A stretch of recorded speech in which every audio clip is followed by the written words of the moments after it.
बिस्मिल्लाहिर्रहमानिर्रहीम। नाज़रीन अस्सलाम वालेकुम, मैं हूँ इमरान वसीम। नाज़रीन, जैसा कि आप देख रहे हैं कि मैं इस वक्त जो सुप्रीम कोर्ट का मरकज़ी एंट्री पॉइंट है उसके सामने मीडिया डाइस पे ठहर के आप देखने वालों के लिए वीलॉग रिकॉर्ड कर रहा हूँ और इसमें जो बड़ी ख़बरें आपके साथ मैं शेयर करने जा रहा हूँ उसकी जो हेडलाइंस हैं, जो स्लग्स हैं, वो थंबनेल पे आप तमाम नाज़रीन, तमाम देखने वाले पढ़ चुके हैं। लेकिन अपने प्रोग्राम की ख़बरों से प्रोग्राम का आगाज़ करने से पहले जब मैं नाज़रीन वीलॉग रिकॉर्ड करने लगा हूँ, मुझे ख़बरनुमा एक दावा रिसीव हुआ है। तो सबसे पहले ये जो ख़बर की शक्ल में एक बड़ा दावा किया गया है, ये इसकी तफसीलात मैं आपके साथ शेयर करूँगा। और फिर उसके बाद, क्योंकि ये जो चीज़ है ये एक बड़े केस से मुतल्लिक़ा है जो 12 दिसंबर को सुप्रीम कोर्ट में जुल्फ़िकार अली भुट्टो रेफरेंस केस की समाअत होने जा रही है, उससे मुतल्लिक़ा ये एक दावा किया गया है। तो जैसे नाज़रीन ये रिसीव हुआ है उसी तरीके से मैं आपके सामने इसको पढ़ दूँगा। इसमें नाज़रीन कहा गया है कि साबिक़ वज़ीर आज़म जुल्फ़िकार अली भुट्टो रेफरेंस की बराह रास्त नशरियात जो है वो टीवी पे दिखाने का मामला, क्या रेफरेंस की कार्रवाई बराह रास्त जो है वो नेशनल मीडिया पे दिखाई जाएगी? सुप्रीम कोर्ट की 2 रुकनी कमेटी सोमवार के दिन रिपोर्ट जो है वो पेश करेगी। इस कमेटी में जस्टिस अतर मिनिल्ला, जस्टिस मोहम्मद अली मज़हर शामिल हैं और ये कमेटी अपनी रिपोर्ट जो है फुल कोर्ट को पेश करेगी। नशरियात बराह रास्त दिखाई जाएंगी या समाअत के बाद रिकॉर्डिंग जारी की जाएगी? कमेटी ने अपनी रिपोर्ट जो है वो मुरतब कर ली है। साबिक़ वज़ीर आज़म जुल्फ़िकार अली भुट्टो रेफरेंस पर समाअत जो है वो मंगल के रोज़ 12 दिसंबर को होगी। चीफ जस्टिस काजी फ़ाइज़ ईसा की सरबराही में 9 रुकनी लार्जर बेंच दिन 11:30 बजे जो है इस केस की समाअत करेगा। तो ये नाज़रीन एक दावा है, लेकिन एक्चुअल ख़बर क्या है ये तो मैंने आपको पढ़ दी, क्योंकि इसमें बहुत सारी ऐसी चीज़ें हैं जो मेरे ख्याल से इस खबर में उसका जिक्र नहीं है। अब ये खबर ठीक है, गलत है, इस पर हम अगले व्लॉग में बात करेंगे। लेकिन ये बात बिल्कुल दुरुस्त है कि सुप्रीम कोर्ट में लाइव स्ट्रीमिंग होनी चाहिए, नहीं होनी चाहिए। इस हवाले से एक कमेटी बनी थी जिसमें जस्टिस अतर मिनिल्ला साहब को हेड बनाया गया था, जस्टिस मोहम्मद अली मज़हर साहब को भी शामिल किया गया था। लेकिन इस खबर के जो कंटेंट हैं वो किस हद तक ठीक हैं, गलत हैं, इस पर हम अपने अगले व्लॉग में जो है वो डिटेल के साथ बात भी करेंगे और आपके साथ एक बड़ी खबर भी शेयर करेंगे इसी मामले के हवाले से। अब आ जाते हैं हमारे व्लॉग की जो खबरें नाज़रीन। एक तो नाज़रीन जो जड़ावाला में एक अफसोसनाक वाक़या पेश आया, क्रिश्चियन जो कम्युनिटी थी उनको टारगेट किया गया। इस मामले पर भी सुप्रीम कोर्ट में जो है वो अस्कुत नोटिस केस की समाअत हुई थी। 8 सितंबर को आखिरी समाअत हुई थी। 8 सितंबर के बाद ये मुकदमा दोबारा समाअत के लिए मुकर्रर नहीं हुआ। साबिक़ चीफ जस्टिस बंदियाल साहब के दौर में इस मुकदमे की समाअत हुई थी। तो अब नाज़रीन जो क्रिश्चियन कम्युनिटी के एक मुतहरिक रहनुमा हैं सामुएल प्यारे, उनकी तरफ से एक मुतफ़र्रिक़ दरख्वास्त चीफ जस्टिस काज़ी फ़ाइज़ा को दी गई है कि ये जो मुकदमा है जड़ावाला में अफसोसनाक वाक़े का, क्रिश्चियन कम्युनिटी को टारगेट करने का, इसे दोबारा समाअत के लिए जो है मुकर्रर किया जाए। तो एक ये अर्ली हेयरिंग आई है, तो अर्ली हेयरिंग के ऊपर डेवलपमेंट भी होती है, तो देखते हैं कि कब और क्या डेवलपमेंट होती है। इसके अलावा नाज़रीन कल जो रात हमने आपके साथ एक व्लॉग किया जिसमें हमने आपको जो शहीद जुल्फ़िकार अली भुट्टो रेफरेंस है उसके बेंच के जजेस के नाम आपको बताए, जो शौकत अज़ीज़ सिद्दीकी का मुकदमा है उसके बेंच, उसकी तारीख आपको बताई, जजेस के नाम आपको बताए। तीसरा जो मुकदमा जिसकी खबर आपके साथ हमने शेयर की कि जस्टिस नकवी साहब के हवाले से भी ये खबरें गर्दिश कर रही हैं कि उनके जो दरखास्तें हैं सुप्रीम जुडिशल काउंसिल की कार्रवाई के खिलाफ, उनको भी समाअत के लिए मुकर्रर कर दिया गया है। हमने आपको ये मीडिया पे चलने वाली खबर शेयर की थी, लेकिन मेरी जो राय थी मैंने आपके साथ बड़े वाज़ेह अल्फाज के साथ बताया था कि मेरी मालूमात के मुताबिक ये खबर अभी कन्फर्म नहीं है, मैं इसकी तस्दीक नहीं कर सकता, लेकिन ज़राए से चीज़ें चल रही हैं तो इसलिए आपके साथ रिपोर्ट कर रहा हूँ, लेकिन इसकी तस्दीक नहीं कर रहा। तो आज नाज़रीन जो सुप्रीम कोर्ट के अगले हफ्ते की मुकदमा की कॉज लिस्ट है उसको जारी कर दिया गया है और जस्टिस मिर्ज़ा अली नकवी की जो सुप्रीम जुडिशल काउंसिल के खिलाफ कार्रवाई के खिलाफ जो 2 आइनी दरखास्तें दायर हुई थी उनके लिए कोई बेंच तश्कील नहीं हुआ, उनकी दरखास्तों को नंबर नहीं लगाया गया, उनकी दरखास्तों को समाअत के लिए मुकर्रर भी नहीं किया गया। तो कल जो खबरें चल रही थी हमारे अंदाजे के मुताबिक जो छठी हिस्स मुझे बता रही थी वो यही था कि ये मुकदमा अगले हफ्ते समाअत के लिए मुकर्रर नहीं हो रहा। इसके अलावा नाज़रीन आहद चीमा साहब जो कि साबिक़ दौर में इमरान खान साहब के दौर में आमदन से ज़्यादा सजाद का केस उनके खिलाफ चलता रहा है एहतसाब अदालत लाहौर में, लेकिन अब इन्होंने एक बरीयत की दरख्वास्त जो है वो दायर की थी। तो बरीयत की दरख्वास्त के ऊपर मलिक अली जुल्करनैन साहब जिन्होंने इसके बरीयत की दरख्वास्त पर फैसला महफूज किया था, आज आहद चीमा के बरीयत की दरख्वास्त के ऊपर अदालत ने फैसला सुना दिया और आहद चीमा को इस केस से जो है वो बरी कर दिया गया है। अब आ जाते हैं कि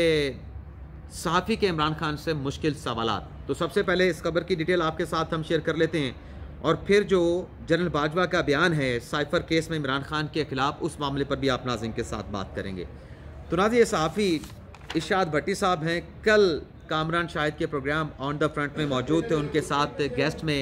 आमिर इलियास राना साहब थे, एक्सप्रेस न्यूज़ के बड़े तगड़े ब्यूरो चीफ हैं। तगड़े ब्यूरो चीफ इस लिहाज से कि बड़े पुराने भी हैं और क्योंकि एक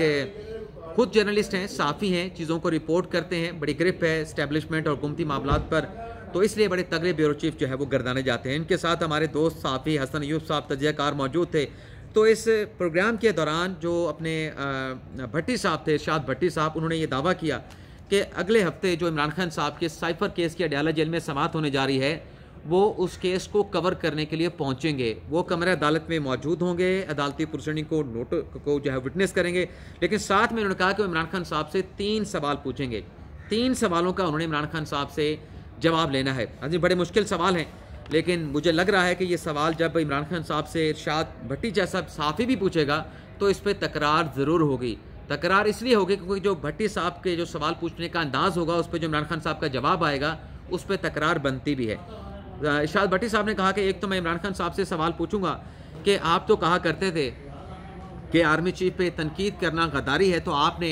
जो खुद आर्मी चीफ के ऊपर तनकीद की, तो क्या आप गद्दारी के मुर्तकब हुए हैं? इसी में उन्होंने ये बात भी ऐड की कि इमरान खान साहब से ये भी पूछूंगा कि आप तो कहा करते थे, आपकी हुकूमत में कहा जाता था कि आर्मी चीफ जो है बाप होता है, तो जब आपने आर्मी चीफ को बाप का दर्जा दिया तो फिर आपने उसको मीर जाफ़र मीर सादिक क्यों बना दिया? और फिर उन्होंने कहा कि मैं ये सवाल भी इमरान खान साहब से पूछूंगा कि आप जब आर्मी चीफ को मीर सादिक कह रहे थे, मीर जाफ़र कह रहे थे, आपने कहा कि आपकी हुकूमत के खिलाफ साजिश हुई है, तो मीर जाफ़र मीर सादिक का खिताब देने के बाद आपने फिर उसी आर्मी चीफ के साथ मुलाकातें क्यों की?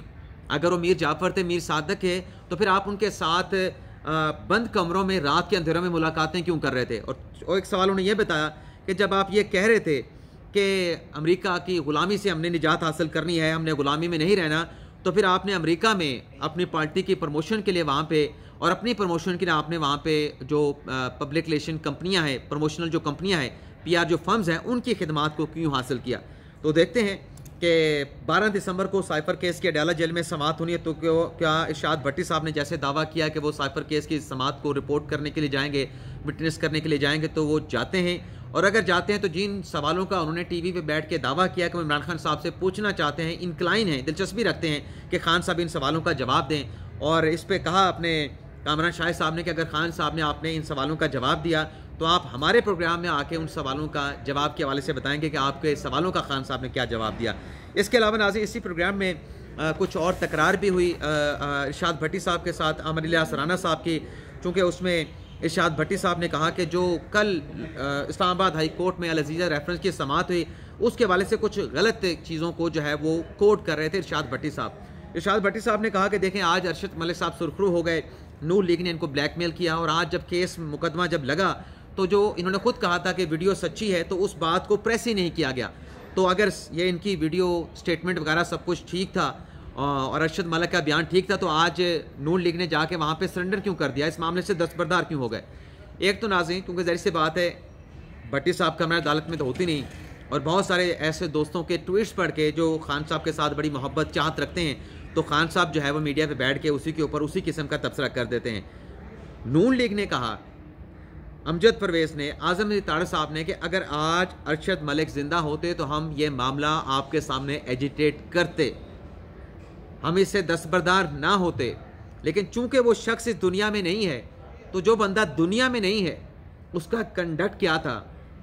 किस प्रेशर पे, किस दबाव पे हमें सज़ा सुनाई गई, कैसे सज़ा सुनाई गई, अब वो बंदा कब्र में है, तो अब ये बातें करना मेरे ख्याल से उन्होंने कहा कि मुनासिब नहीं होगा। अमजद परवेज़ ने कहा कि मुझे नवाज शरीफ ने हदायत दी हैं कि अब चूंकि अरशद मलिक इस दुनिया में नहीं रहे, तो हम इस मामले के ऊपर प्रेस नहीं करेंगे, हम मेरिट पे अपना केस आर्गू करेंगे। तो ये उन्होंने इस वजह से कहा। बाकी उन्होंने ये नहीं कहा कि हमारा केस कमज़ोर है, ये है, फलां है, क्योंकि इसमें एक कानूनी नुक्ता भी है। जब आपने इस ऑडियो को, वीडियो को डिस्कस करना है, तो फिर जब आप डिस्कस करते हैं, किसी जज पे इल्ज़ाम लगाते हैं, उसके कंडक्ट पे बात करते हैं, तो ज़ाहिर सी बात है कि दूसरा बंदा ज़िंदा हो, जिसे आप कटहरे में बुलाएं, उनसे सवालात करें कि हाँ ये हमारा मुकदमा है, ये हमारे आप पे इल्ज़ाम है, बताएं आप क्या कहते हैं। आप जिरा करेंगे, सवालात करेंगे, काउंटर क्वेश्चन करेंगे। जब वो बंदा दुनिया में मौजूद नहीं, तो कैसे उसको पेश करके आप अपना मौक़िफ़ कैसे साबित कर पाएंगे? तो इसलिए उन्होंने कहा कि हम दस्तबरदार होते हैं। बाकी आमिर इलियास राना साहब ने भी रिबटल दिया, तरदीद की कि जो दावा कर रहे हैं अपने भट्टी साहब, तो ये तो वीडियो बनी थी, आपको बताते चलें कि 2002-03 में जब शरीफ ख़ानदान पाकिस्तान में भी नहीं था, जलावतनी की ज़िंदगी सऊदी अरब में गुजार रहे थे, तो उस पर आमिर सराना साहब ने कहा कि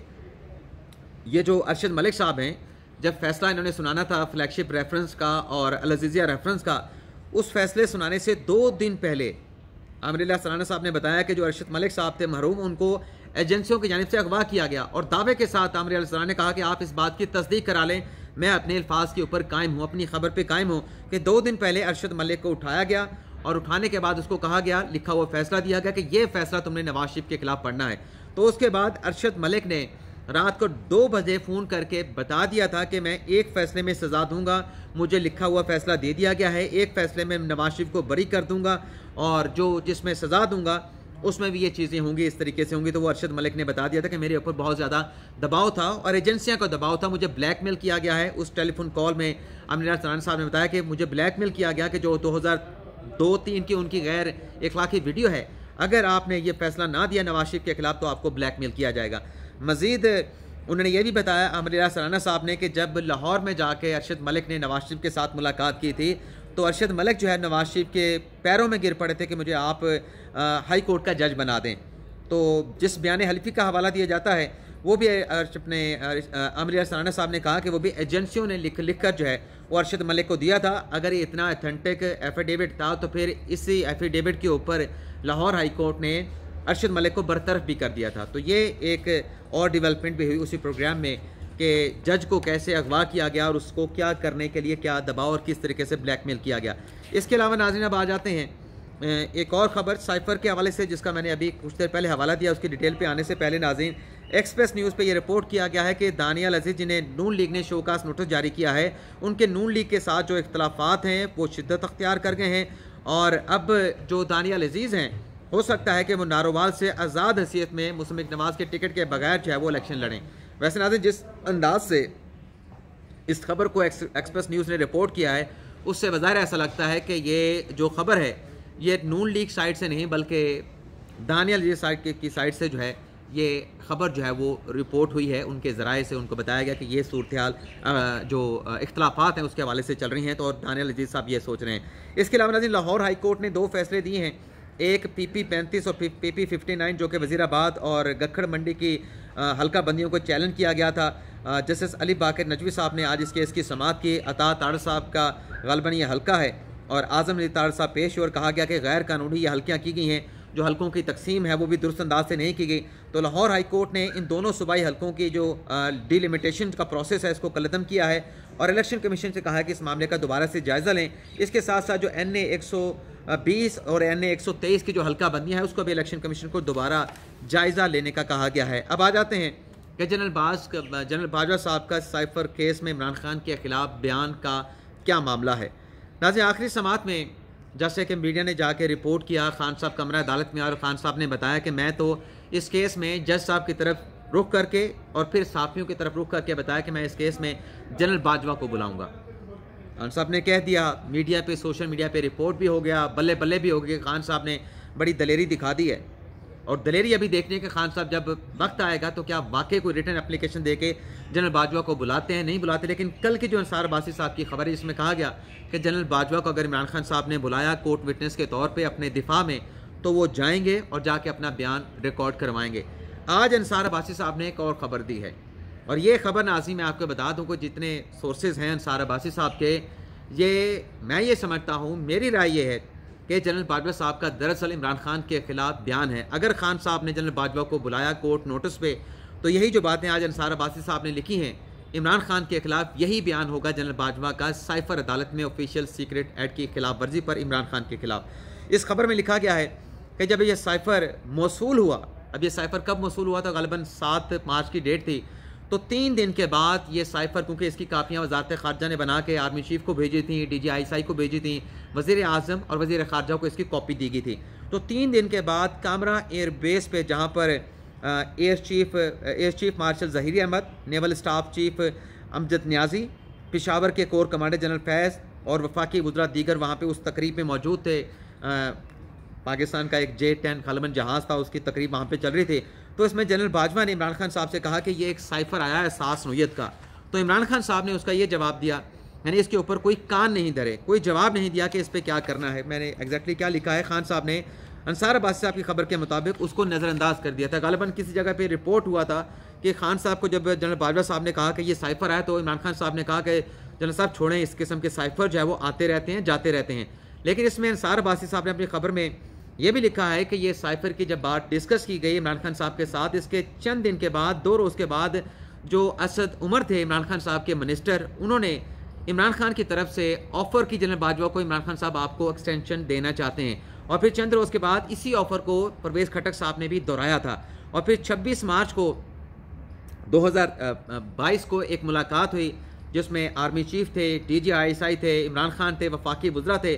उसमें इमरान खान साहब के सामने, क्योंकि अदम एतमाद की तहरीक PDM ने इमरान खान के खिलाफ जमा करवा दी थी, तो उस अदम एतमाद की तहरीक के हवाले से बुलाया गया था आर्मी चीफ को, DGI को, और 3 ऑप्शन पे बात हुई कि इन हालात में ऑप्शन क्या हो सकते हैं। एक ऑप्शन ये सामने आया कि इमरान खान साहब तहरीक अदम एतमाद का फैसला करें। दूसरा ये ऑप्शन सामने आया कि इमरान खान साहब मुस्तफ़ी होकर भाग जाएं, दौड़ जाएं, पीठ दिखा दें। तीसरा ये ऑप्शन सामने आया कि इमरान खान साहब कौमी असम्बली को तहलील कर दें। तो तीसरे ऑप्शन के ऊपर फिर बात हुई और इमरान खान साहब ने जनरल बाजवा से कहा, DGI से कहा कि आप जाएँ PDM के साथ जाके बात करें कि अगर वो तहरीक अदम एतमाद वापस ले लें तो हम कौमी असम्बली तहलील करके इलेक्शन करवाने का ऐलान कर देंगे। तो ये खबर रिपोर्ट की है अब अंसार अब्बासी साहब ने, और यही कमोबेश ये तमाम हकायक जनरल बाजवा को अगर खान साहब ने बुलाया, क्योंकि नहीं बुलाएंगे, क्योंकि खान साहब जनरल बाजवा को नहीं बुलाएंगे, क्योंकि तोशा खाना के केस में भी खान साहब ने इसी किस्म का फिलर छोड़ा था।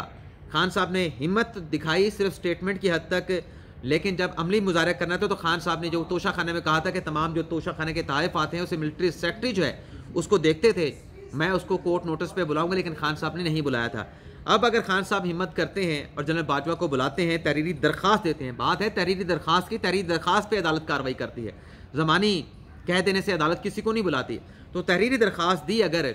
और जनरल बाजवा जो कि तैयार बैठे आने के लिए, तो आके ये तमाम जो फैक्ट हैं अदालत के सामने रख देंगे कि इसमें अमेरिका की साजिश कहाँ पे है। मैंने तो खुद जाके इसको बताया,